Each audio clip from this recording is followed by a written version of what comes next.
Сделаем успокоительный СМР-стрим. Всем на ночь.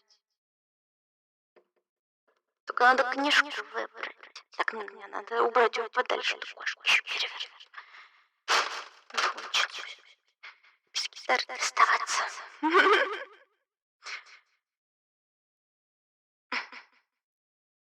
Здесь, наверное, свет. Или нет? Или так.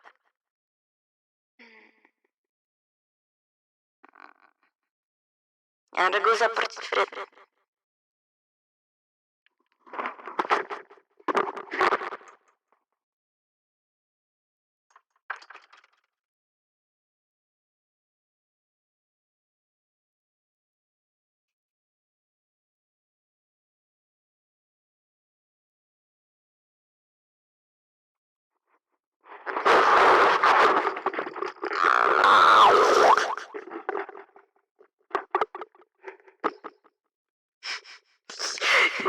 Просто подходи к микрофону, издавая рандомные звуки.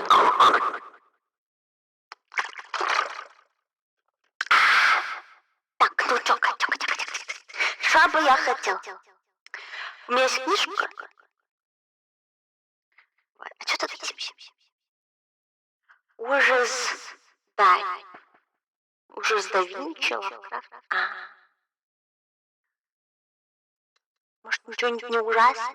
А это что такое? Дэдпул? Дэдпул — это комикс.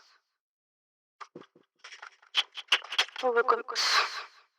Выглядит как книжка.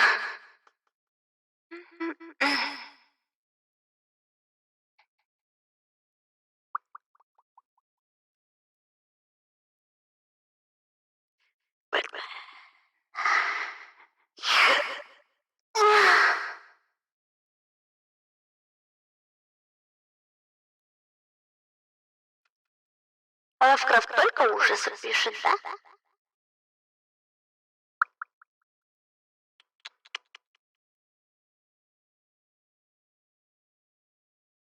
Карнаваш.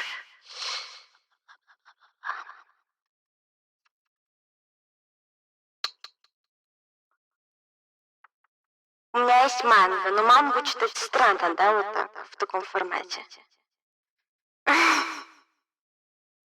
Вы же не видите картинок.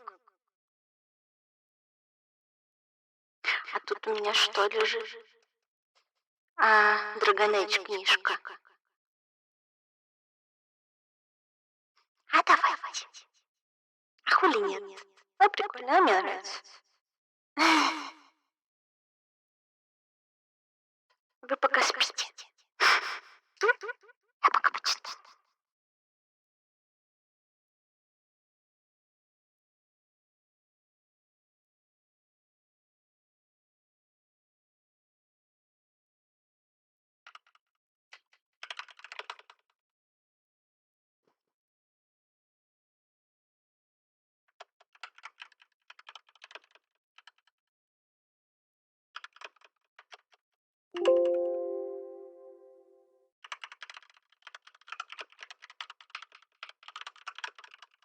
Не знаю, вообще можно ли такое делать на стриме, а хули нет? Кто мне запретит?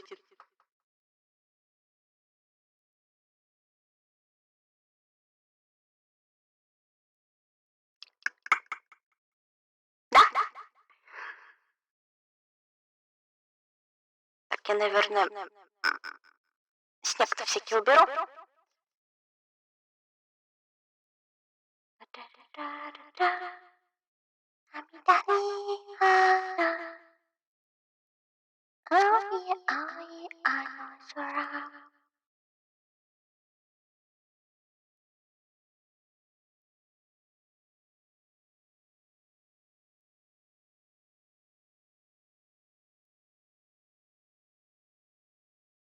Так, это наоборот посильнее.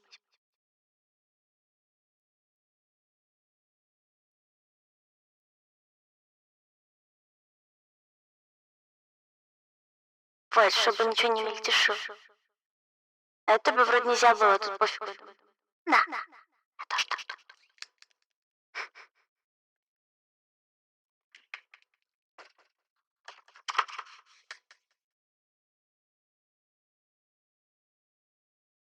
Думаю, раз на ютубе нельзя, могу на бухте тоже. Пофиг, пусть будет.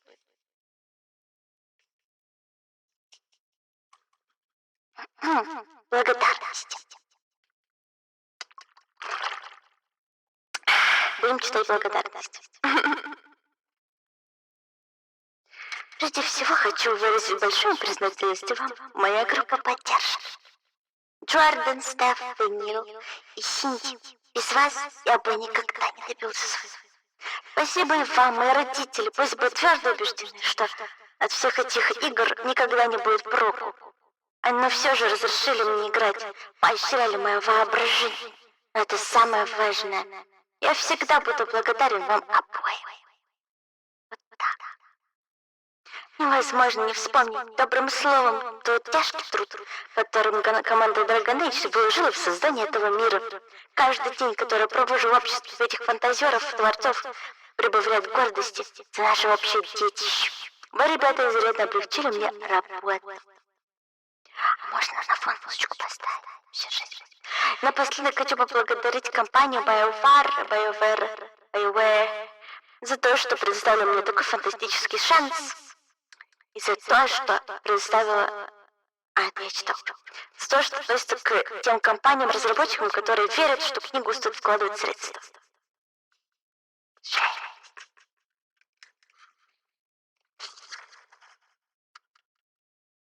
Я все купила. У меня дело было нехуй.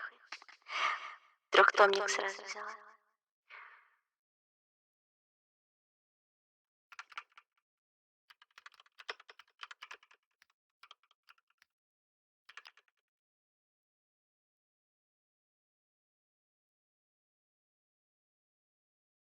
Тихо, сделал.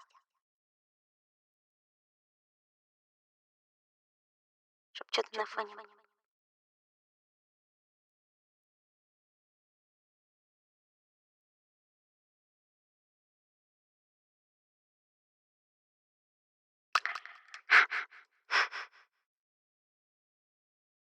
Глава первая.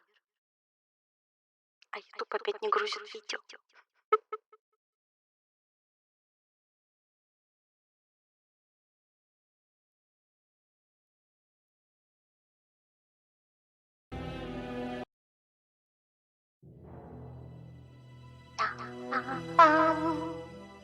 Потихо. Так. Идет. Беги, Мэрик, беги. И Мэрик побежал. Предсмертный крик матери подсхлестнул его словно кнутом. Яркая и страшная картина ее гибели еще стояла перед глазами Мэрик. Когда он развернулся и опрометью бросился в лес, укаямлявший прогалину. Не замечая, как ветки хлещут по лицу, цепляется за плащ, он почти вслепую продирался через чащу. А чаще через... Это уже моя бабка. Чьи-то сильные руки обхватили его сзади. Кто-то из соратников матери или один из предателей, которые только что убили ее. Скорее всего, второе. Застонав от натуги, Мэрик двинул локтем за спину, чтобы освободиться от вражеской нахватки. Не вышло. Лишь очередная ветка хлестнула по лицу. Чипатиш, аут.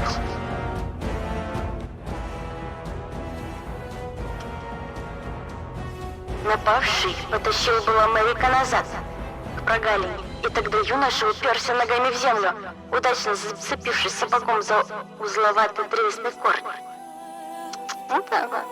И снова изо всей силы ударил. На сей раз локоть угодил во что-то твердое.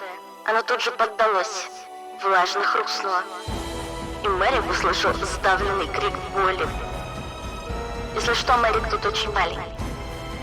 Прикинь, такой маленький уже так круто въебыч дает. Микро оставил специально? Не знаю, но если хотите, уберу. Я не помню, что это за... Я же сплю на походу почти. А, вы не сказали мне до сих пор, что у меня есть...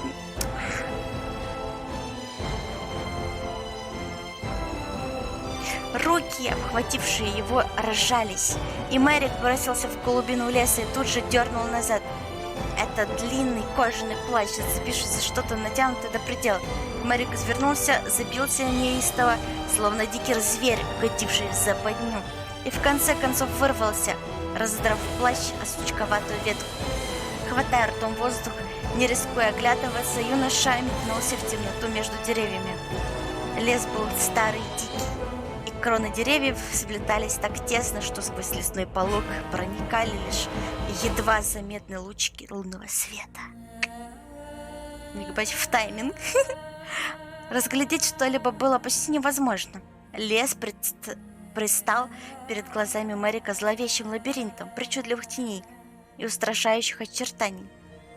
Огромные корявые дубы высились, словно мрачные стражи лесного царства, а в непроглядной черноте густого подлеска могло таиться что угодно. Не за что. Мэрик понятия не имел, куда бежит. Его направляло только неистовое стремление спастись. Он спотыкался о корни, перепрыгивал через проваленные деревья, которые то и дело возникали на его пути, словно не знаю откуда. Под ногами было сыро и предательски скользко. Мэрик отступился, пошатывался, и тогда ему казалось, что земля вот-вот расступится и поглотит его. Если что, пояснялка маленькая, Мэрик — это отец нашего протагониста, одного из Алистера, который у нас в пати в Dragon Age в первой части. Вот, он их отец. Мяв. Надеюсь, никому не для спойлера. Что он вообще-то король, типа, что такое.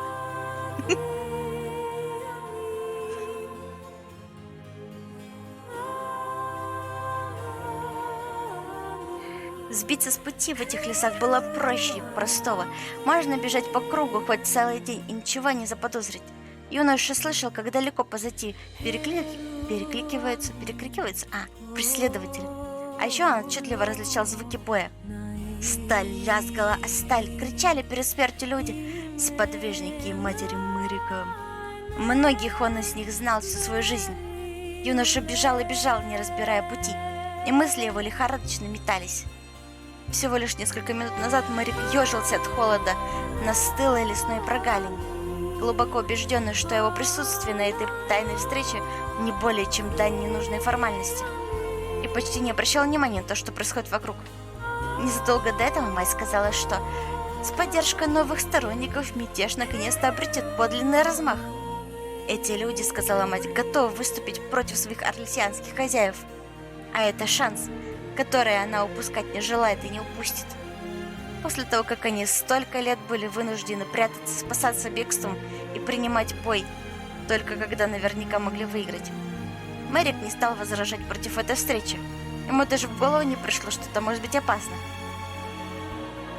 Мать была знаменитой мятежной королевой. Именно она подняла это восстание. Именно она командовала армией. Это была ее война, а не Мэрика. Сам он никогда не видел трона своего деда. Не понимал всей, какой властью обладал его город, до того, как арлесианцы вторглись в Ферлден. Все 18 лет своей жизни он провел в лагерях мятежников, либо отдаленных замках, бесконечных переходах и маршах, неизменно в свите матери. Он даже представить не мог, что можно жить как-то по-другому. Сама мысль об этом была Мэрику совершенно чужда. А теперь его мать мертва. Юноша споткнулся, потерял равновесие и кубарем покатился в темноту по влажному склону низкого холма. Неуклюже скользя по листьям, Мэрик ударился головой о камень и вскрикнул от боли. В глазах у него помутнилось. Все, пизда молодому. Последователи его услышали. Издалека приглушенно донесся ответный крик.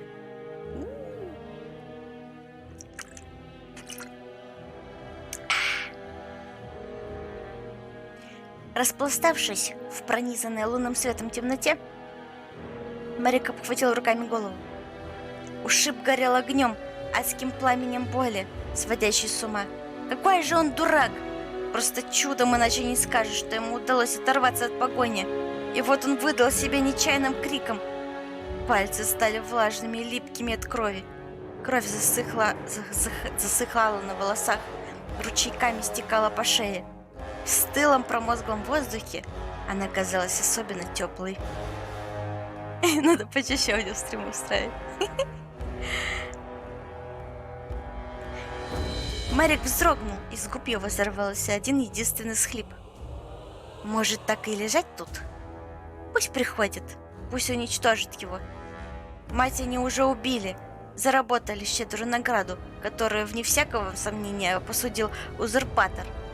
Кто он такой? Всего лишь еще одна жертва, которая прикончит вместе с немногочисленной святой матери. И тут Мэрик оцепенел, как громом пораженный мыслью, которая мелькнула на самом краю сознания. Он король. Капец. Экс. Нелепо. Конечно же, нелепо. Король. Мальчишка, удостоившийся нескольких обеспокоенных взглядов, досадливых вздохов. Сопляк, за которого матери так часто приходилось оправдываться. Она вечно твердила, что Мэри, когда подрастет, научится командовать людьми так же хорошо, как это получалось у нее самой. Вот только ничего подобного так и не произошло. Мэрик, правда, не особенно огорчился, поскольку в глубине души не верил, что с матерью может что-то случиться. Она казалась неуязвимой, непостижимой, вечной. То, что она тоже смертна, лишь досужий вымысел, не имеющий ничего общего с реальностью. А теперь ее нет. И должен он стать королем? Он, Мэрик, должен возглавить и продолжить мятеж против орлеанцев. Легко представить, как узурпатор, восседающих на данерийском троне, покатился со смеху, узнав, кто стал преемником мятежной королевы. Нет уж, подумал Мэрик, лучше остаться здесь и умереть. Лучше быть убитым, чем стать посмешищем для всего Ферлдена. Может, сторонники матери отыщут какого-нибудь дальнего родственника, который сумеет подхватить знамя восстания. А если не сыщут, пусть род Калинхада Великого прервется здесь и сейчас. Пусть этот мятеж закончится с мятежной королевой, погибшей буквально в шаге от желанной цели, а не выдохнется окончательно под водительством ее никудышнего сынка. В самой этой мысли было что-то умиротворяющее. Мэрик лежал навзничь на влажных листьях. Сырость, охладившая кожу, казалась почти приятной. Голоса преследователей, то и дело перекликавшиеся за другом неумолимо, приближались. Но юноша ухитрялся их не слышать, почти не слышать. Он старался вслушиваться только в шорох ветра, перебивавшего листву в высоких кронах. Рослые деревья оступали его со всех сторон, словно тени гигантов, пренебрежительно взирающих на ничтожного карлика, рухнувшего к их ногам. Ха! Мэрик чуял смолистый запах хвои, пряный аромат древесного сока. Эти лесные стражи станут единственным свидетелем его гибели. Так он лежал, чувствуя, как боль уже не пылает, настойчиво пульсирует в голове. Лежал, и одна мысль неотвязно мучила его. Люди, которые с обещанием помощи заманили мать в ловушку, были ферлденскими аристократами. Из тех, кто предпочел покоиться, а покориться орлеанцам, чтобы сохранить владение.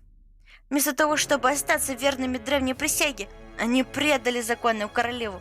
И если никто из спутников матери не сумеет спастись, если некому будет рассказать уцелевшим вождям мятежного войска о том, что на самом деле произошло на прогалине, она так никогда и не узнает правды. Они. А догадаться-то догадаются, но где доказательства? И предатели никогда не заплатят за преступление. Непорядок.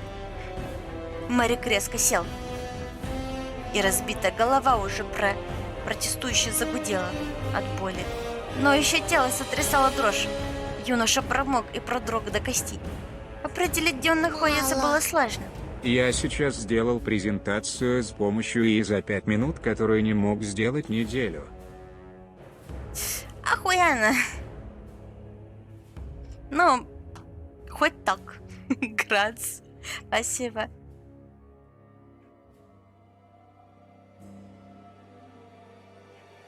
Так, Мэрик прикинул, что отсюда не так уж и далеко до лесной опушки. Он успел пробежать совсем немного. Преследователи тоже ненамного отстали.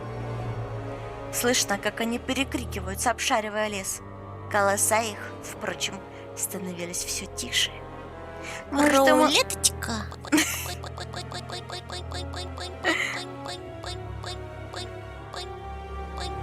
Пань.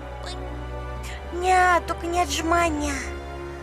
Можно не надо, можно потом. Давайте я дочитаю потом отжимания. Окей. Та-да! Та-дам!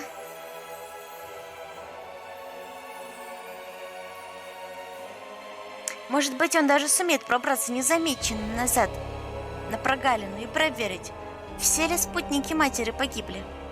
Резко хрустнули сухие ветки, и Мэрик вновь замер. Мгновение, мучительно долгое мгновение, и он напряженно вслушивался, но из темноты больше не доносилось ни звука. Все же ветки хрустнули под чьей-то ногой. В этом юноша был совершенно уверен. Он выжидал, не смея шелохнуться. И наконец-то словно услышал хруст. Только на этот раз он прозвучал тише. Кто-то явно подкрадывался. Мэрик огляделся. Дальний край лощины, в которой он затаился, переходил в пологий склон. Лунный свет так скудно сочился сквозь густую листву, что разобрать, насколько ровная там земля, было нелегко. И в той стороне тоже были деревья, корни, густой кустарник. Среди приглушенных криков погони и шепота деревьев Марик сумел различить едва уловимый звук шагов. Совсем близко чавкнули под тяжелой ногой влажные листья. Марик распластался на земле, почти перестав дышать. Быть может, враги не заметят его. Но рассчитывать на такое сказочное везение было глупо. У юноши не оставалось выбора, надо выбираться. Уходить как можно дальше от предателей. Ну, эти предатели, суки. Прочь от Прочь от мрачной поляны, где осталось тело матери. Мэрик осторожно попытался подняться. Тотчас колени и плечи пронзила острая боль. Ныли ссадины на лице и руках, исхлёстанных ветками. Ныл разбитый до крови затылок. Но все это оказалось далеким, о чем можно будет подумать потом. Юноша изо всех сил старался двигаться медленно и тихо. И все время, до боли прикусив нижнюю губу, вслушивался, не раздался ли звук чужих шагов. Но ничего не мог различить. Сердце колотилось бешено так громко, что казалось, что его стук слышен даже на самом далеком краю леса. Быть может, враги уже сейчас в эту самую минуту подкрадываются ближе и потешаются над его страхом. Обливаясь потом, несмотря на сырость и холод, Мэрик понемногу выпрямился. И тут уже правое колено скрутило судорога, ударившая болью вверх по бедру. Пизда молодому.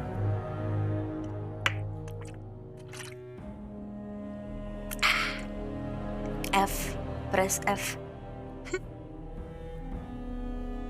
Ну все, книжка закончилась. Шутка. Марик от неожиданности зашипел сквозь стиснутые зубы и постепенно зажал рот ладонью. Зажмурился, мысленно понося себя за глупость. Ах ты, сука, ебаная, блядь. Замерев на месте, он напряженно вслушивался в темноту. Чужие шаги стихли. Из-за деревьев донесся окрик. Слов юноша не мог различить, но это явно был вопрос. Как, мол, нашли что-нибудь? Ответа не последовало. Тот, кто пробирался к Мэрику, не хотел выдавать себя. Мэрик осторожно пополз вверх по склону. Щурясь, дурясь в глазах, он всматривался в темноту, пытаясь разглядеть хоть какое-то подобие человеческого силуэта, и представлял, как его невидимый враг проделывает то же самое. Странная и смертельно опасная игра в кошки-мышки. Кто первым увидит другого, тот и выиграл. Мэрик вдруг запоздало сообразил, что даже если первым обнаружит преследователя, вряд ли от этого будет толк. Он безоружен. На поясе болтаются пустые ножны, а кинжал юноша пару часов назад одолжил Хермену. Кто это? Одному из самых доверенных командиров матери. Спасибо. Славный малый, которого Марик знал всю свою жизнь, теперь, скорее всего, валяется мертвым у ног своей королевы, и кровь их, смешавшись, застывает в проморзглой полуночи. Марик мысленно отругал себя за глупость и постарался выбросить с головы эту картину. Тогда-то он и заметил, как в темноте что-то блеснуло. В густой тени рассмотреть человека было невозможно, но стальной меч отразил слабый лунный свет. Теперь Марик точно знал, где находится противник. Не отводя взгляд от того участка темноты, Марик поднял руки и, ухватившись за скользкий корень, бесшумно подтянулся. Как там мог бесшумно подтянуться? Ну ладно. Руки и плечи отозвались страшной болью, но юноша не обратил внимания. В тот самый миг, когда он выбрался на ровную поверхность, клинок в руке незнакомца пришел в движение. Черная тень, крадучись, двинулась к нему, с угрожающим ворчанием занося меч. Не задумываясь, Марик наметнулся вперед. Вражеский меч свистнул у него над духом, едва не задев плечо. Марик с разгона врезался головой в противника. Нихуя, он ударил под дых. Голова взорвалась нетерпимой болью. Кольчуги Ферлдене делать умели. С тех же успеха он мог бы боднуть ствол дерева. Мир перед глазами завертелся колесом. Марик потерял равновесие, но его противник тоже не удержался на ногах. Они разом повалились на твердую бугристую землю. Падая, мечник помимо воли... Чего? Откинул правую руку, и клинок, вывернувшись из пальцев, отлетел в темноту. Короче, они кубарем повалились, смешно. Полуослепший от боли, почти обезумевший Марик обеими руками схватил противника за голову. Пальцы его впитались в толстую, проросшую еще жесткой щетиной щуп. Мужчина неистово махал руками, пытаясь оттолкнуть Марика. Пусть это выглядит уже как-то смешно, ну ладно. Попробовал закричать, чтобы позвать на помощь сообщников, но из горла вырвался только сдавленный рев. Юноша с силой ударил противника головой о корень. «Привет!» Спасибо. Мечник застонал. Фига малой, блядь, пиздец, все, выживает. Блин, я не могу не комментировать, я, блин, в комментатор. Пошись. Sorry. I'm sorry.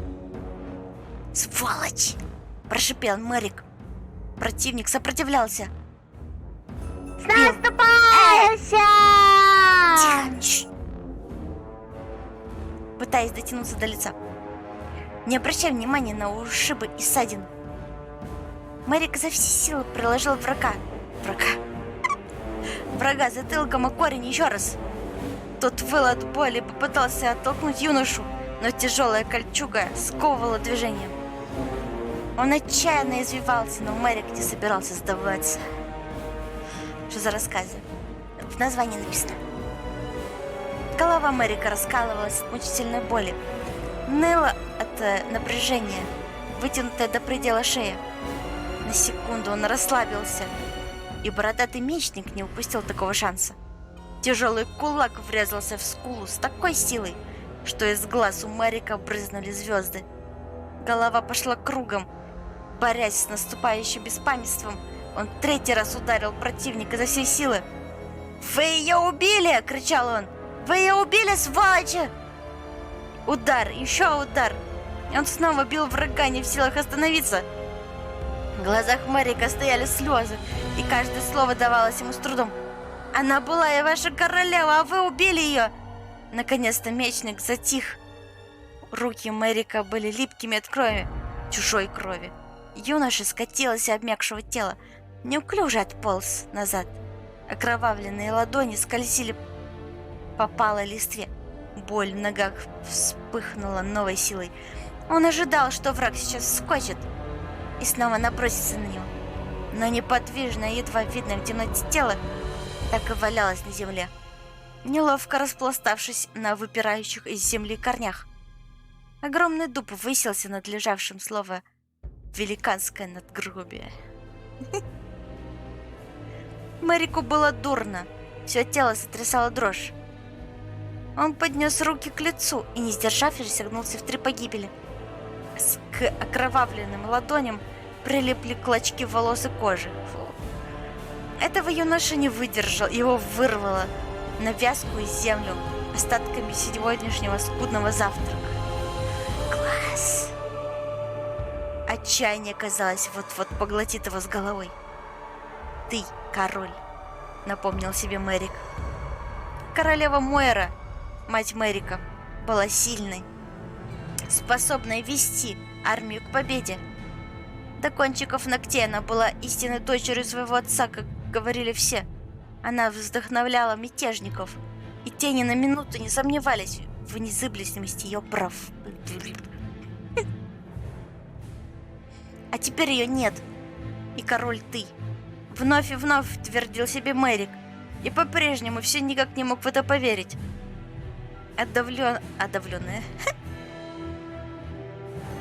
Отдаленная перекличка преследователей снова зазвучала громче.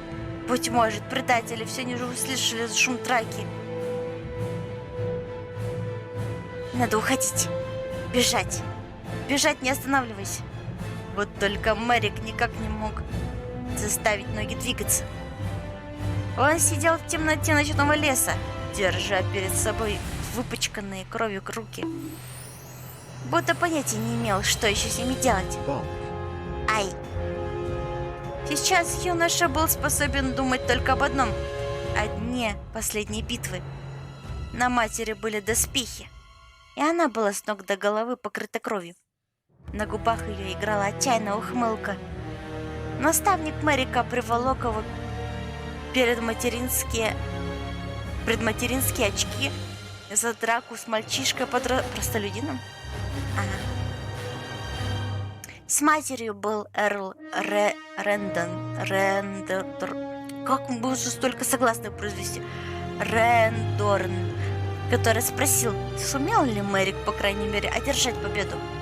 Сгорает стыда. Юноша сознался, что потерпел сокрушительное поражение, и тогда Эрл презрительно фыркнул, осведомился, какой же он, мол, в таком случае выйдет из него король. А мать разразилась веселым смехом, который мог развеять любую беду. Она взяла Мэрика за подбородок и, глядя ему в глаза, ласковым голосом сказала: «Ты — зеница моего ока, и я в тебя верю». Увы. От горя Мэрик готов был разрыдаться. Мать в него верила, а он ухитрился за какие-то полчаса безнадежно заблудиться в лесу. Даже если он сумеет ускользнуть от погони, выбраться из леса и добыть другого коня, как найти мятежную армию? Он так привык, что его все время куда-то ведут. Куда-то надо ехать, что совсем не обращал внимания на дорогу. За что? Он просто делал, что велели, и только. А теперь он даже не представлял, где находится. Так встретил свой конец последний истинный король Ферелдена. С угрюмым весельем подумал Мэрик. Он хотел быть хорошим королем, но не мог отличить задницу от дырки в земле. С огромным трудом Мэрик заставил себя собраться. Не самое подходящее время размышлять о прошлом или горевать.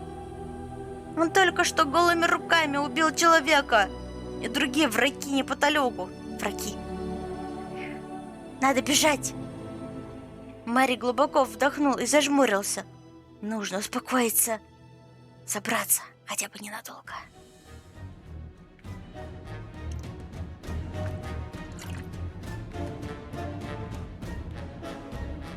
Он открыл глаза и понял, что готов. Мэрик хладнокровно огляделся в поисках меча, но ничего не мог рассмотреть. Из темноты донесся еще один оклик. На сей раз он прозвучал гораздо ближе. Надо было спешить. Мэрик осторожно поднялся на ноги, вслушался, пытаясь понять, откуда доносятся голоса, и решительно двинулся в противоположном направлении. Ноги, покрытые синяками, то и дело скручивалась судорога. Вполне вероятно, что пара-другая костей была сломана, но юноша не обращал внимания на боль. Напрягая силы, хватаясь за низкорастущие ветки, он волок свое измученное тело все дальше и дальше в темноту. Они все заплатят, за все. Если Мэрик станет королем, он заставит их расплатиться за все. Что-то там происходит, хмурясь пробормотал Логейн. Он стоял на опушке леса, рассеянный, стирая грязь с кожаных штанов. Напрасный труд, одежда браконьеров никогда не бывает чистой. У орлесианцев, само собой, были для Логейна и ему подобных другие прозвища. Преступники, воры, разбойники. Но этих людей мало заботило, кем их считают захватчики. Орлесианцы были твердо убеждены, что власть землей... владеть землей. Господи, его еще другие слова читаю. Орлесианцы были твердо убеждены, что владеть землей могут только их спесивые, разряженные дворянчики. Фу! Неудивительно, что они не слишком благосклонно отнеслись к вольным землепашцам Ферелдена. Заполучив трон, император Орлея изобрел добавочный налог. Отец Логейна первый год как-то исхитрился наскрести денег, а потом захватчики, ясно дело, решили, что грабительская сумма должна быть увеличена. Семья Логейна оказала сопротивление, и вот теперь они живут в глуши ферелденских лесов с другими такими же изгоями, пытаясь как-то выжить. Логейна, может, и не заботила, что именно думают о нем орлесианцы. Но зато он весьма усердно заботился о том, чтобы не угодить под стражу. Местный констебль в Лотаринге был ферелденец, а потому до сей поры относился к шайке терпимо. Вот так вот местный свой этот...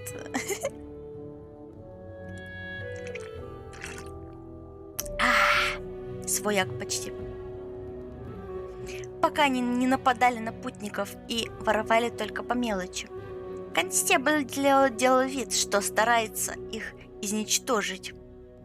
Логейн, однако, понимал, что рано или поздно этот человек будет вынужден взяться за них всерьез. И надеялся только, что у констебля хватит благородства предупредить их об этом заранее. Тогда они переберутся в другое место, как уже поступали не единожды. В конце концов, в Ферелдене лесов и холмов предостаточно, чтобы укрыть целую армию. Это знает даже мятежная королева. Но что, если констебль не станет их ни о чем предупреждать? Именно эта мысль сейчас грызла Логейна. Именно она вынуждала выглядываться в темноту леса. Люди далеко не всегда могут поступать так, как им хочется. С поля подул промозглый ветер, и Логейн зябко поежился. Стемнело уже давно, и в ясном ночном небе сияла луна. Он отбросил с глаз прядь черных волос. С отвращением подумал, что волосы у него немногим чище одежды, и натянул на голову капюшон. Весна в этом году больше смахивала на затянувшуюся зиму. Холодными ночами Логейн и его товарищи мерзли в самодельных палатках. Ну и такое жилье уютнее тюремной камеры. К Логейну подошел Деннен. О, я помню такого вроде. Верзила подозрительной наружности. Логейн догадывался, что в прошлом был тот вором.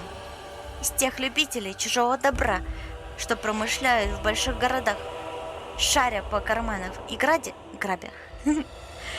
неосторожных путников. И что оказался он в шайке изгоев, потому что карманник и грабитель из него вышел никудышный. Впрочем, не Логейну было ему судить. Все они трудились как могли, и Дэн вполне добросовестно исполнял свою долю работы.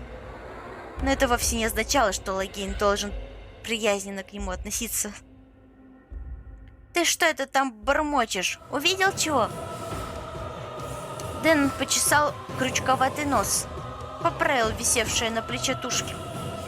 Нынче на ужин у них 3 кролика, добытые в угодьях некролордом.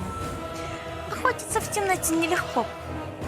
Особенно, когда все время думаешь не столько об охоте, сколько о том, как бы никому не попасться на глаза. Но все-таки на этот раз им повезло. «Я сказал, что-то там происходит», — повторил Лагейн раздражением. Развернувшись, он вперил гневный взгляд в Дэнона, и тот отступил на шаг. Такое Лагейну было не в диковинку. Ему не раз говорили, что взгляд у него, холодных светло-голубых глаз, отталкивает людей. Юношу это вполне устраивало. Большинство изгоев, особенно Дэнон, до сих пор считали его желторотым юнцом. И он не хотел, чтобы ему типу взбредил в голову отдать ему приказание. «Хочешь сказать, что ничего не заметил?» Дэнон пожал плечами. «Видел я кое-какие следы. Сдается мне, по округе шастают солдаты. И тебе не пришло в голову, что это может быть важно? Ха!» Дэнон закатил глаза. «Так ведь Каролин в деревне говорила уже насчет солдат. Мол, она сама только что нынче утром видела, как по Северному полю проехал с малым отрядом бан Сиорлик». Услышав это имя, Лагейн нахмурился. Сиорлик, лизоблюд. Всем известно, что он душу за протест, только бы получить объедки с имперского стола. Ну да, так вот. Каролин видела, как он ехал прямиком через поле, подальше от дороги, и даже в трактир не завернул. Вот падла. Это уже от меня. Не хотел, чтобы его заметили. Точь-точь, как мы. Дэнон указал на тушки кроликов, которые нес на плече. «Слушай, что бы ты там ни затеял, Сиорлик, нас точно не касается. Никто не видел, как мы охотились. Мы молодцы, а теперь пора уходить». Он улыбнулся и нервно, неискренним дружелюбием, явно стараясь убедить Лагейна. Дэнон его боялся. Юноша это вполне устраивало. Он снова перевел взгляд в глубину леса. Рукой нашарил эфес, висевший на поясе меча. Дэнон заметил его движение и скорчил гримасу. С кинжалом он управлялся недурно, но клинки покрупнее были ему не по плечу. «Ай да пойдем уже!» – проворчал он. «Нечего нарываться!» «Я не намерен искать неприятностей», – жестко сказал Лагейн. «Я намерен их избежать. Ты не хуже меня знаешь, что мы проторчали на этом месте слишком долго». «Это уже не тебе решать», – буркнул Дэнон. Но и тем не менее прикусил язык и двинулся вслед за Лагейном. Послушная собачка. А вот так вот надо, выебываешься. Псина.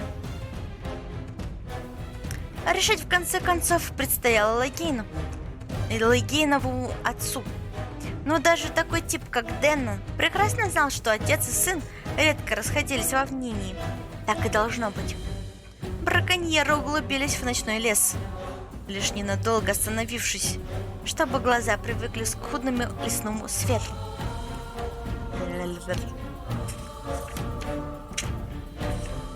Дэнон все сильнее злился, отступаясь и поскальзываясь. Но, по крайней мере, у него хватило ума злиться молча. В свою очередь, Лагейн все больше склонялся к тому, что его неуклюжий напарник, возможно, был прав. Он уже готов был повернуть назад, но тут Дэнон резко остановился. «Слышишь?» – прошептал он. «Хороший слух», – подумал Лагейн. «Звери?» «Да нет». Дэнон без особых уверенности помотал головой. «Вроде как кричат». Они замерли на месте, и Лагейн прислушался. В высоте шелестело под ветром листва, и шорох был изрядной помехой. Но все же скоро он расслышал, о чем говорил Дэнон. Пусть едва различимые, но без сомнения это были голоса людей. «Охота на лис?» – пробормотал он. «Чего?» Лагейн закатил глаза и глубоко вдохнул. «Ты был прав. Отрывисто спросил он. Они ищут здесь не нас. Дэнону эта новость явно пришлась по душе. Он поправил кроличьи тушки на плече, повернулся, чтобы уйти. Так и нечего тут болтаться, поздно уже. Логин, однако, все колебался. Ты сказал, что северным полем проехал Банси Орлик. Как, по-твоему, много с ним было солдат? Мне-то почем знать? Я их не видел. А что сказал на чей счет твоя трактирная шлюшка? Здоровяк пожал плечами, но спина его словно закаменела от его сдерживаемой ярости. Логин с отстраненным интересом отметил для себя, что задел напарника за живое. Да, ему нравится эта шлюшка. А неужели у него шашни с той девицей? Не то чтобы Логин это и впрямь заботило, однако он предпочитал не дразнить спутника без нужды. «Не знаю», — процедил наконец Дэннон. Она ничего не сказала, вроде бы немного. Логин прикрикнул, что по лесу сейчас бродит человек 20, не меньше.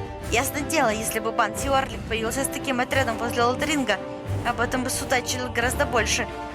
Что же на самом деле происходит? То, что в этом замешан один из тех ферлденских аристократов, Логину совершенно не нравилось. Что бы там ни затеяли Сиорлик и его люди, в шайке изгоев это ничего хорошего не сулит. Даже если не коснется их напрямую. Стоя в гуще леса и стараясь не замечать растущего нетерпения Дэннона, Логин в глубине души признавал, что в любом случае он, скорее всего, ничего не сможет поделать. Перипетии ферлденской политики были ему совершенно безразличны. Выжить. Вот единственное, что его волновало. Логин раздраженно вдохнул, так упорно ставясь в темноту, словно именно в ней таилась разгадка той тайны. Дэннон хмыкнул. «Ты когда так вздыхаешь, точь-в-точь твой папаша. Кажется, я впервые услышал от тебя комплимент». Верзила презрительно фыркнул и одарил Логина уничтожающим взглядом. «Это вышло нечаянно!» Буркнул он и сплюнул на землю между собой и Логином. «Слушай, а как ты сказал, нас это не касается? Может, уже пойдем, а?» Логину не нравилось, когда его оспаривали его мнение. Он ответил Дэннону таким же уничтожающим взглядом и сделал долгую паузу. «Хочешь, уходи!» Негромко, он твердо проговорил он.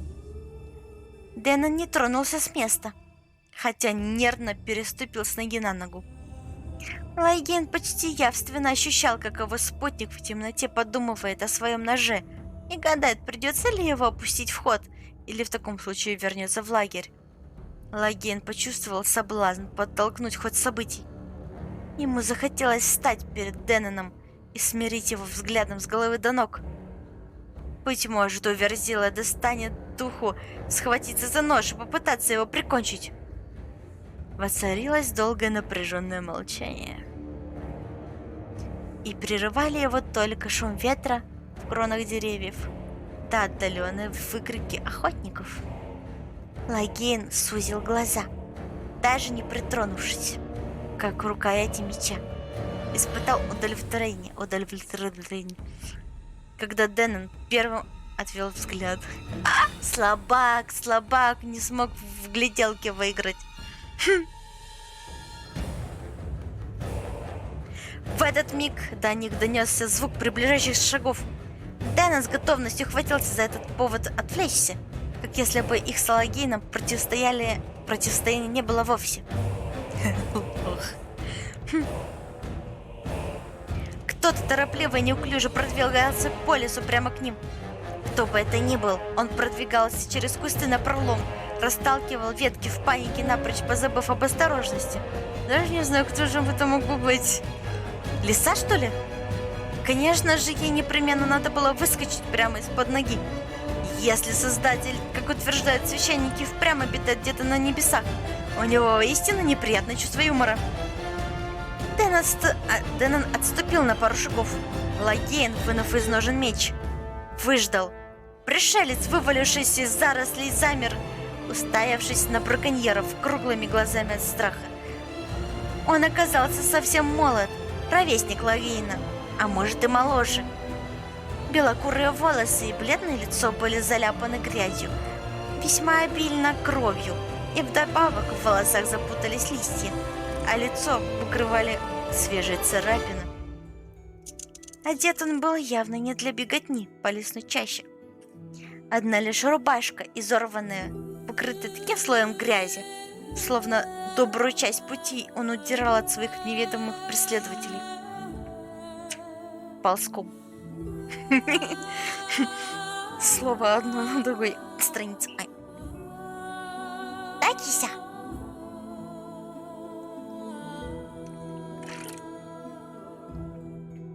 Руки беглеца тоже были в крови, и, похоже, не только его собственной. Кто бы ни был этот человек, ему пришлось убить ради спасения своей шкуры. Лагейн понял, что белокурый пришелец был доведен до грани отчаяния. До грани отчаяния, все правильно.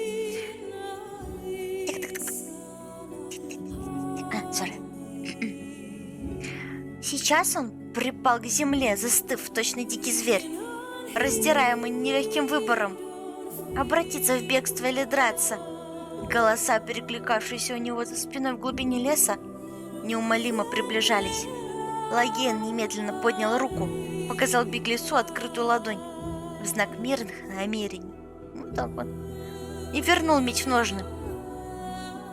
Белокурый юноша не шелохнулся, только недоверчиво сузил глаза.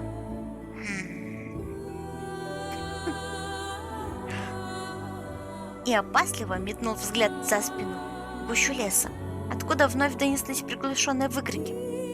Сматываться надо! — прошепел Дэнон за спиной Лагейна. «Щенок как пить дать наведет их прямо на нас!» «Погоди!» — шепнул в ответ Лагейн, не отрывая взгляда от беглеца. Дэнон вспыхнул от злости, и краем глаза Лагейн заметил, что его в руке блеснул нож. Примирительно раскинув руки, чтобы успокоить обоих, Лагейн снова сосредоточил свое внимание на окровавленном, припавшем к земле незнакомце. «Кто за тобой гонится?» — с расстановкой спросил он. Светловолосый облизал губы, обдумывает ответ. Лагейн искоса глянул на Дэнона. Здоровяк скорчил гримасу, но все же было заметно, что участь светловолосого беглеца не оставила его совсем равнодушным. Дэнон, конечно, превыше всего на свете ценил свою собственную шкуру. Но в конце концов он что-то проворчав, смягчился. «Хороший ответ!»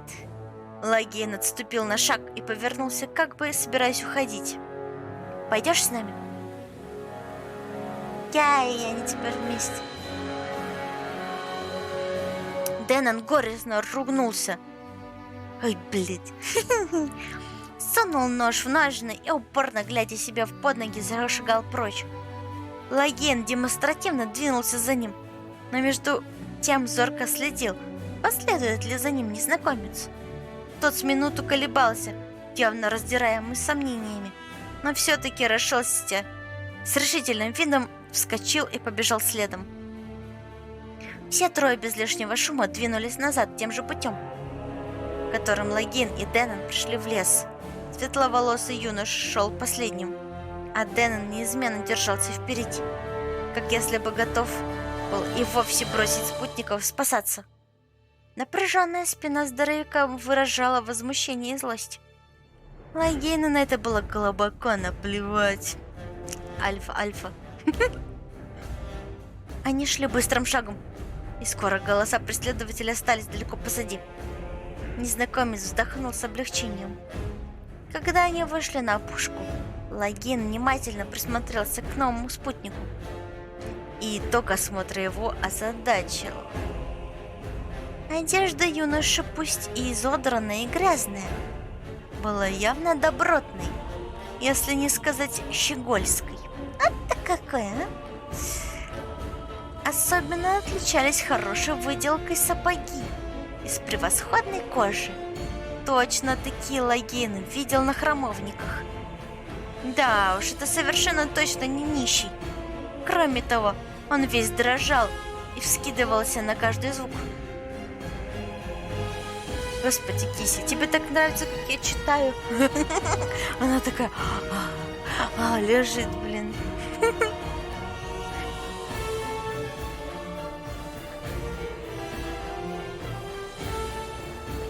Кроме того, он весь дрожал, вскидывался на каждый звук, доносившийся из леса. Стало быть, подобная прогулка для него была в новинку. «Постой, Дэннон!» В полголоса окликнул Лагейн и остановился. Здоровяк подчинился с явной неохотой. Лагейн повернулся к светловолосому юноше. Тот попятился. Подозрения вспыхнули в нем с новой силой, и взгляд его метался от Лагейна к Дэннону.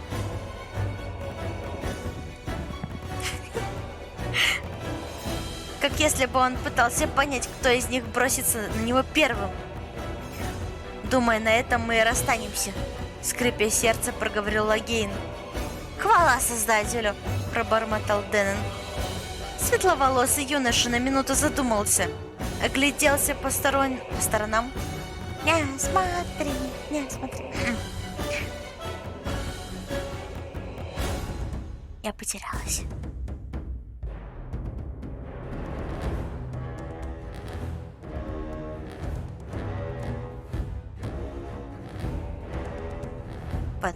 А с опушки того места, где они стояли, поле, примыкавшее к лесу, было видно, как на ладони. Что за драма? Такая вот книжка у меня. Пожалуй, отсюда я и сам смогу добраться куда нужно.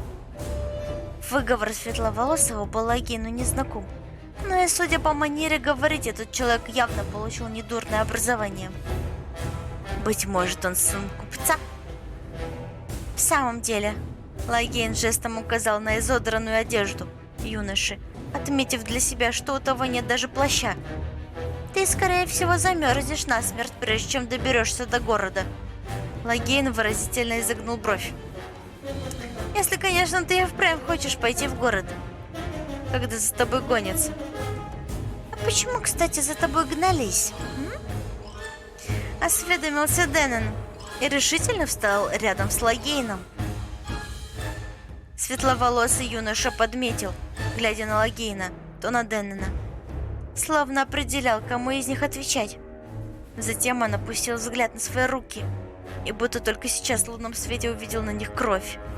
Как только они пытались скрыть свои чувства, его передернуло от отвращения.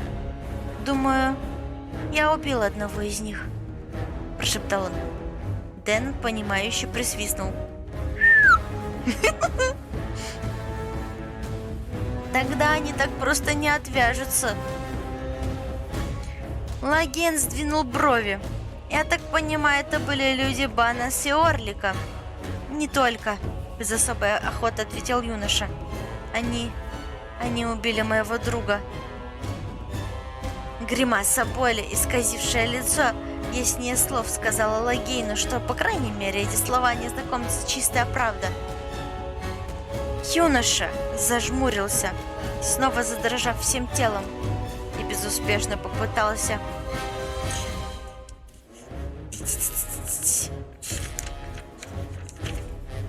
стереть кровь с лица. Лагейн искоса глянул на Дэннона. И здоровяк в ответ лишь пожал плечами. Какова бы ни была история незнакомца, Лагейн сильно сомневался, что они услышат ее целиком. А может, во всем этом не было нужды. Не впервые на их пути встречается человек, который навлек на себя немилость орлесианцев.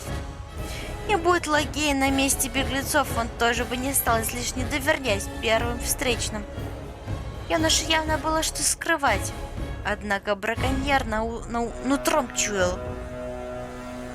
Кто бы ни был этот человек, он не лжет.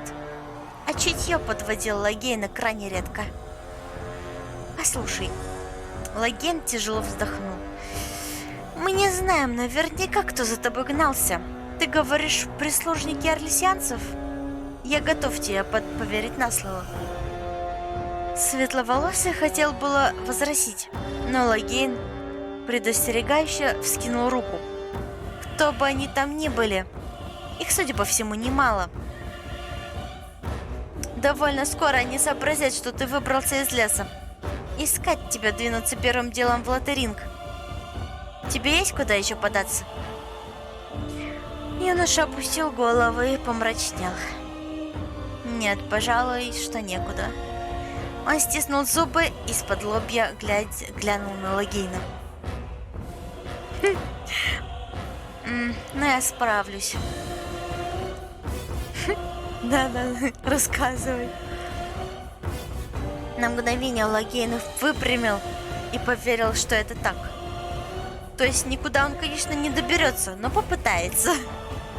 Упрямство — это глупость или нечто иное. Логейн определить не мог.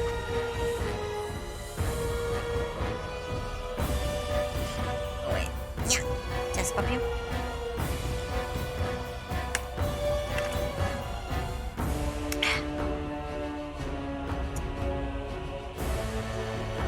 Важно музычку поспокойнее. Вот.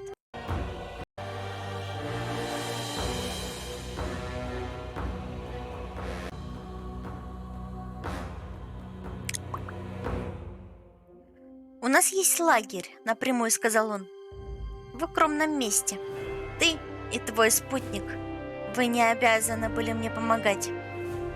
Доброго. Привет, 20 часов интенсивного общения с 20 мужчинами, она не может адекватно читать. Ну как адекватно? Я постоянно что-то не то читаю. Привет, мистер Моргут. На видеочате. Привет.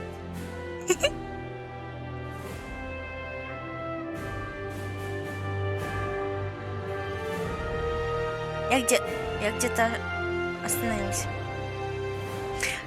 Ты и твой спутник. Вы не обязаны были мне помогать. Я понимаю это. Я вам благодарен. Юноша явно колебался. В этом нет необходимости. По крайней мере, мы наверняка подыщем тебе какой-нибудь старый плащ. Ты отмоешься, почистишься. Меньше будешь бросаться в глаза. Логейн пожал плечами. Ну или отправляйся своей дорогой. Тебе решать. Не хочешь спать? Ну, вот так, плюс-минус. Я уже поспать успел. Доброе утречка.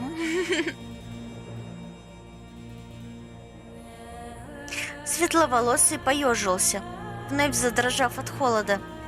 С поля дунул пронизывающий ветер. Он растерян, мельком подумалось Логейну.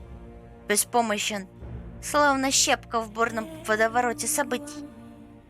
И вообще, чего вы взяли, что я читаю идентично тексту?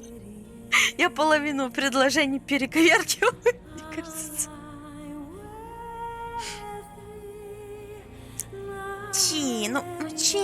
Блядь.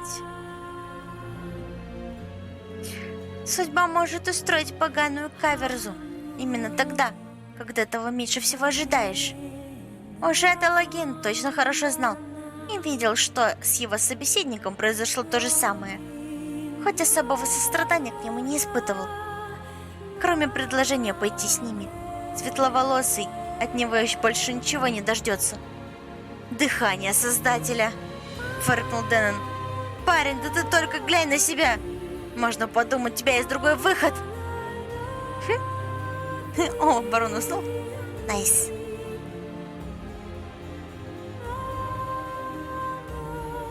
Где? А вот. Логейн с сомнением глянул на здоровяка.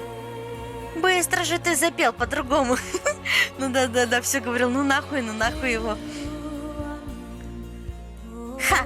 Это ведь ты! Я не потащил его с нами. А раз уж так вышло, ты пусть идет в лагерь, то почему бы и нет? С этими словами он круто развернулся и зашагал прочь, бросив на ходу. И если так, мы вскоре доберемся до костра, а то я всей душой за. Юноша уставил себе под ноги, и вид у него был неловкий. и пристыженный. У меня нет при себе ничего ценного, пробормотал он и чуть помедлив добавил. Я имею в виду, чтобы расплатиться с вами. На самом деле, конечно, он хотел сказать, у меня нечего грабить. Да уж, это видно невооруженным взглядом. На это светловолосый не нашелся, что сказать, и лишь неуклюже кивнул. Лагейн мотнул головой в сторону Деннона, который уже успел отойти на изрядное расстояние. «Давай-ка его нагоним, пока он не свалился на какую-нибудь яму». Он сделал шаг вперед и протянул руку. «Меня зовут Лагейн». Можно глупость и пошлость, не знаю, как хочешь. Мне в целом пофиг. Мы тут только этим и занимаемся обычно. Херем. Да-да, тебя зовут Херем. Не пизди. Имя, конечно, фальшивое.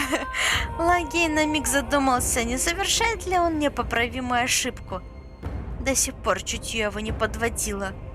Но ведь все когда-нибудь случается в первый раз. А впрочем, кости брошены. Не переиграешь. Лагейн кивнул Херему. Повернулся, и они бок о бок двинулись прочь из леса. В названии написано, что за книга. Первая глава закончена. Вот такие вот дела. Так вот. И двинулись они дальше. Уже втроем. Это только начало, если что. Да. Ну что, когда-нибудь потом продолжим, если хотите. Тут еще дохуя читать. Изи голова. Дохуя читать, дохуя, да.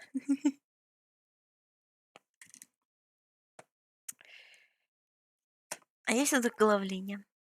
Плюс-плюс-плюс. Жесть.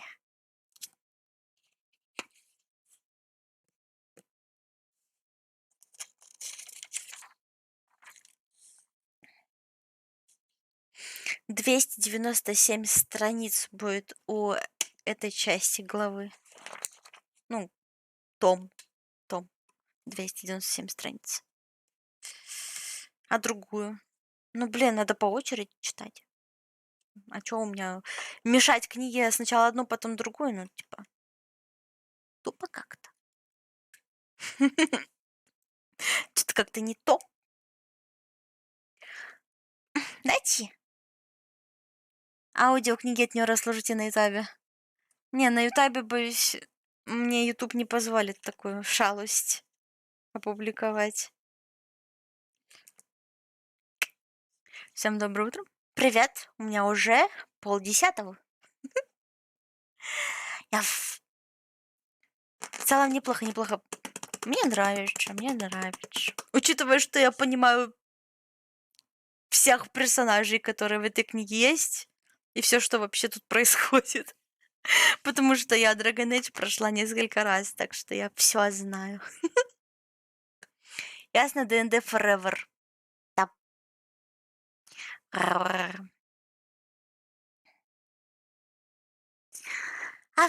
Ну что? Сколько я часов стримлю? 20. Я не думаю, что не я продержусь, а мой голос больше не продержится. Типа, он говорит, I'm done. No more.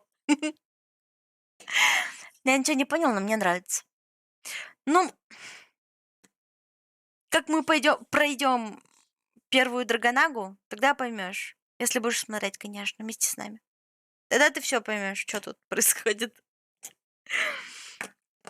В чем проблема? Я там подписано начало, занимаешься любительской озвучкой.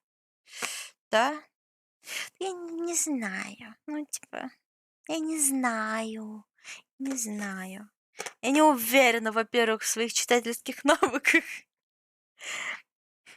Мне напишут, что там читаешь как еблан, а я, блин, стримила 20 часов. Да и вообще у меня плохо все с чтением в целом. У тебя такое сильное горло. Звучит ужасно просто. Просто ужасно. Ты орала, что ли? Да. Я орала Big Russian Boss Spice где-то час назад. Я ни в чем не виноват. Не виноват. Это хуйня. Никто, говорят, что якобы не слышали, но оно было. Соседи, наверное, очень рады этому.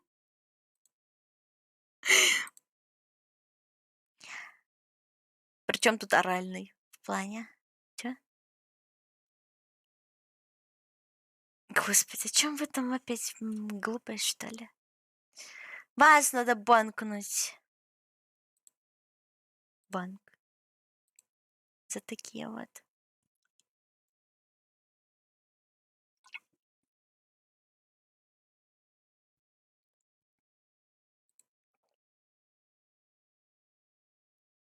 Я чуть не это не выплюнула все в монитор из-за того, что у меня в щеках пузырики зашипели. Я такая: сдержись, только не плюй.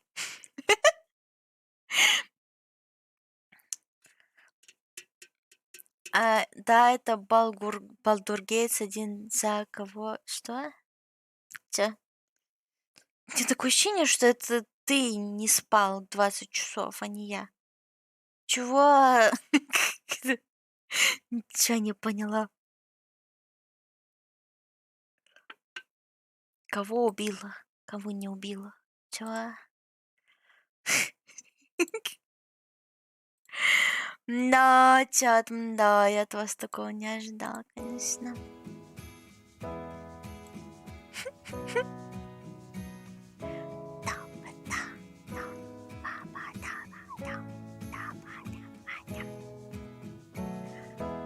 Фу. Крик в игре. Ладно. Что у тебя за щекой? Energy. Женьшень, гуарана, L-карнитин. Вот что помогает мне не уснуть. L-карнитин. И женьшень.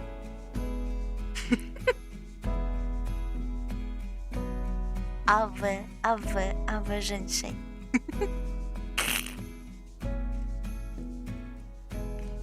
Так что, видите женьшень, берите. И L-карнитин обязательно. О, мне сегодня почти 500 рублей задонатили. 6, мистер Баруан. Спасибо, мистер Баруан. Никто этого не видел, потому что он купил кучу арбузмани.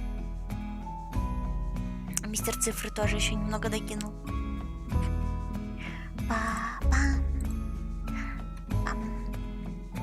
Какие-то комментарии тут мне написали. Что на них отвечать? Непонятно.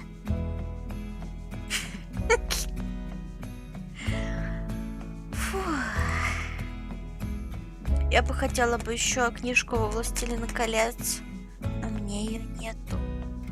А книжки дорого стоят. Где-то точно 3 косаря будет стоить весь сборник, наверное, «Властелин колец», а может и больше. Уф. Да, я бы хотела почитать, потому что я ни разу не читала. Ни разу. Вообще ни разу.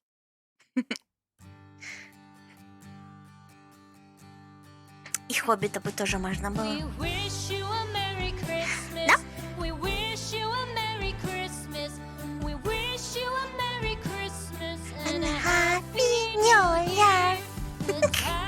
Хоть ты поешь, у тебя горло болит. А, точно. Блин, я так и не успела. Я хотела поиграть в это... Dragon's Dogma. Но я не успела, наверное. Вообще, еще у меня тут еще 4 часа. Господи, я не знаю, поиграть в Dragon's Dogma или лечь спать. Ну, она такая клевая, и там такой движ сейчас начнется. Кстати, да как будто из золота сделано. Кто? Книги? А, ну да. Книги вообще очень дорого стоят. Бумага, краска, вот это все. Обложка. Самое дорогое, наверное, это обложка. С картинкой. Потому что мне, например, мне 5000 заплатили за обложку книги. Вот так вот. Вот такие дела.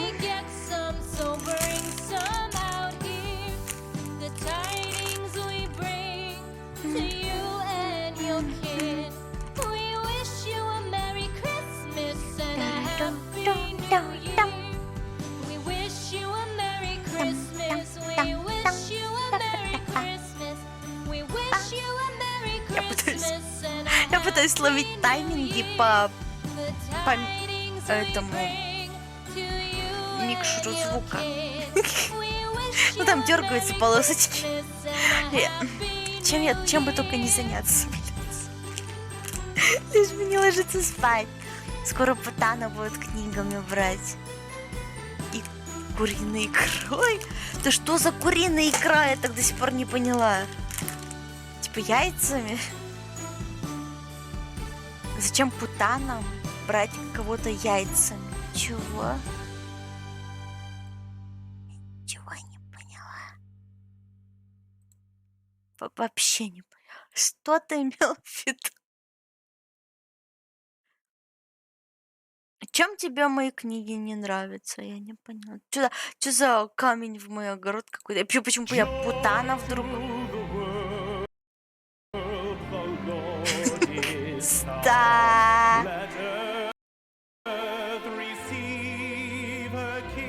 Кстати, посветлело на улице. Блин, какая пасмурная погода, пиздец просто.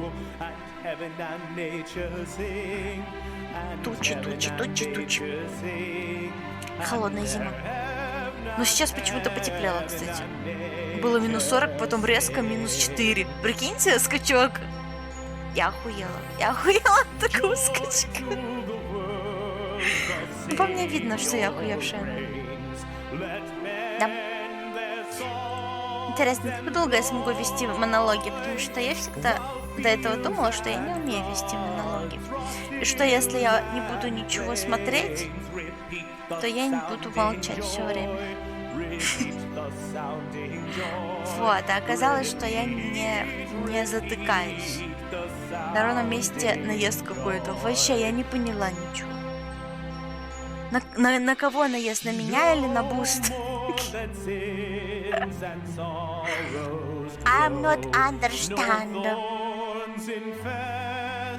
Кстати, я мистеру Масти соврала, получается. Он же ушел, сказал, я если что, пересмотрю на стриме, а я ему сказала, что ничего не поменяется. А в итоге я целую главу книги прочитала. Поменялось! Я спизданула. Плохая Нинора соврала. Я же не знала будущего, собственно, да.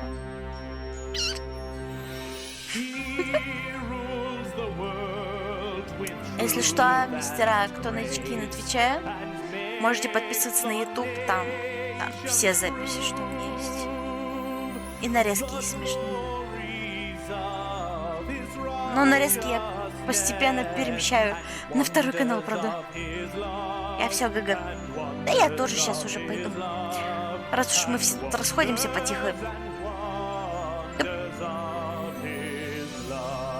Кремячок был вроде бы. Да? Выдохся. Но книги просто дорогие, как и яйца, поэтому путаны будут брать яйца, а плату брать книгами и куриной икрой. Почему ты разделяешь яйца и куриную икру? Я не понимаю. Ты с первых часов сидела? Жесть. Вообще я заметила. Как и Брун, кстати, тоже. Я победителю по жизни. Наверное. Ну, не знаю, раз у вас есть время смотреть стримы, то уж, наверное. Вот так я всегда выплываю снова. А я не засыпала ни на секундочку, ни на разочек. Ням. Running all the way. Там-парам-пам-пам. Плюсы 2 через 2. Понятно. А у тебя так не сбивается режим? Я бы не смогла, наверное, проснуться после такого. Путаны берут яйца за деньги. Да что такое? Просто говорит мне слова, я такая, типа... Вот! Рождество, его нет. Так кончилось, прошло 2 дня назад, уже 27-е. Новый год уже, а не Рождество. Ну, хотя... А в СНГ в какого числа Рождество? Да, похуй. Можно позволить себе пока. У меня ночные смены длинные. Пиздец, я бы не смогла так работать. Я бы, наверное, все, короче, такая. Ня, с меня не надо. I'm out. А пошла. Хотя, наверное, еще хуже просыпаться каждый раз утром.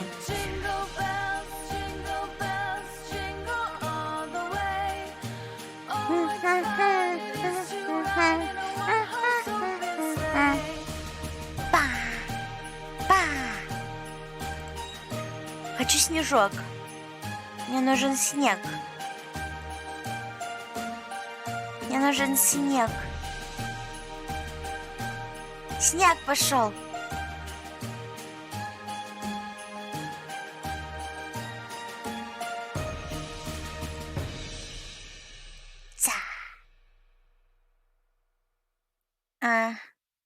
Я из-за этого часто пропускаю дневные стримы. А у меня они очень редко происходят. Так что? Ну, типа... Ты почти на все приходишь. Да.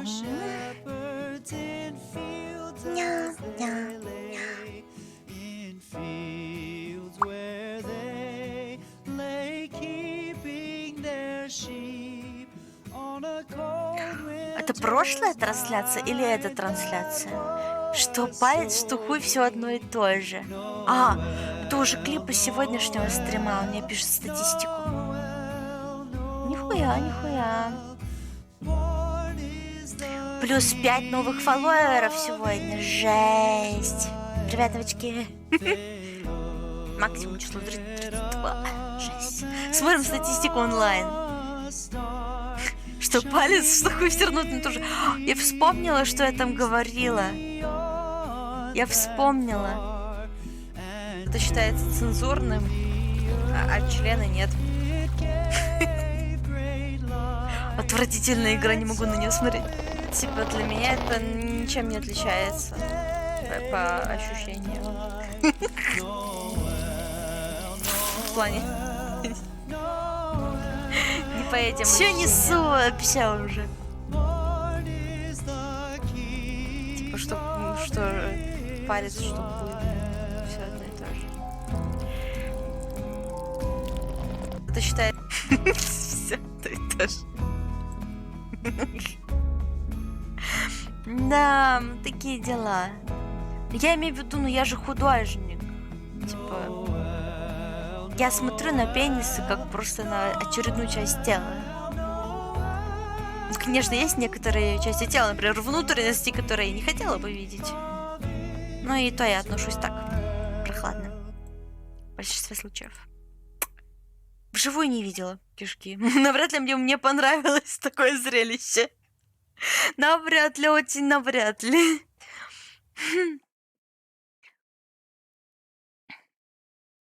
Хотите, я вам расскажу, что у меня на полках стоит? Такое. Обычно делают рум-туры. Но дело в том, что мне не нравится мой стол. и мне показывать его не особо хочется. Ну, те, кто был на Бусти, видели рисунок стола, но он типа, он грустный, пиздец. Много пенисов ты видел? Да хуя. Так вот, у меня тут полка, и на ней куча всяких манго, комиксов, книжечек. По крайней мере, для меня куча. У меня столько никогда в своей жизни не было. Тут, конечно, большая часть это не моя, а Влад притащил. А еще дохуя и больше он оставил у себя там, блин, в другом конце России, блин. Кошмар.